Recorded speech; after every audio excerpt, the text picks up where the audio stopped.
do you know this part of the fretboard as well as you know this part? For most guitarists, the answer is no. And it's interesting because it's not any more difficult inherently to be able to name these notes.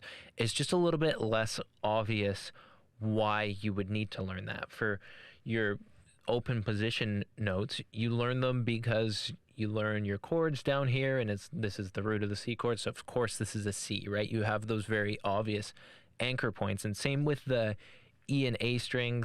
They're the roots of your bar chords. So if you want to be able to play bar chords, you have to learn those, and so most guitarists do. But once you go up the neck on especially these middle three strings, the D, G, and B, a lot of guitarists just never get those to the same level of proficiency. Like imagine if it was as obvious that this is an A flat, for example, as it is that this is a C.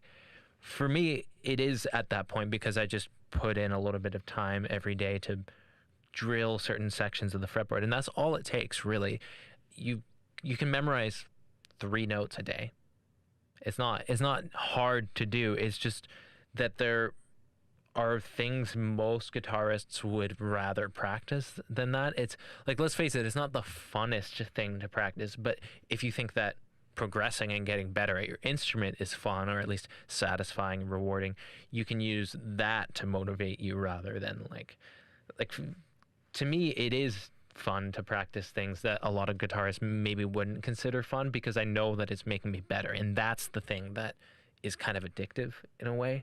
So yeah, I actually made a course about this. You don't need it because it's really obvious what you have to do.